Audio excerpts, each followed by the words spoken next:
So problema yan, nag-a-alarm siya. Yan, nag-a-alarm yan. Pero tinanggal na namin yung alarm ng speaker ng alarm, kaya hindi na siya tumutunog. Eh yung pala, eh nag-a-alarm pa rin siya kasi hindi naman siya may start. Pag nag-alarm, kahit wala yung sounds, pero ayaw naman siya mag-start. Oh, ayaw siya mag-start. Yung problema. So gagawin natin,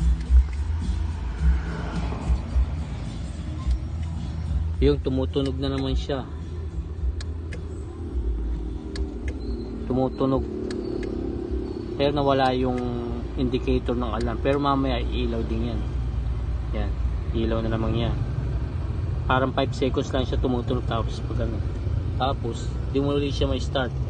Pag in-start mo siya, mawawala yung ilaw niya, pero hindi siya mag-start. Yung tutunog lang siya mga 5 seconds, tapos iilaw uli yan.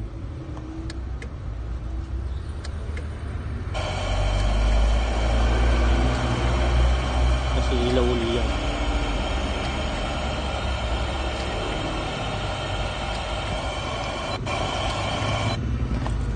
Pagka tinanggal mo yung susi, iilaw uli yan.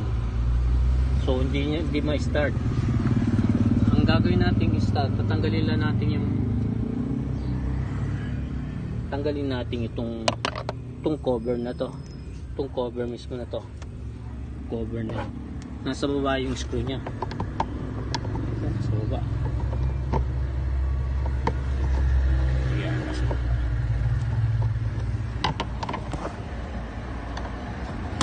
Tapos yung pangalawang screw nya nandito sa kabila, sa kabila.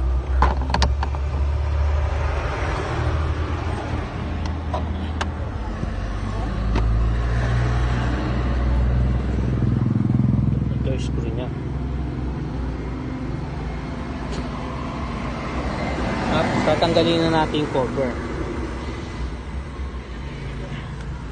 Atakin mo lang siya.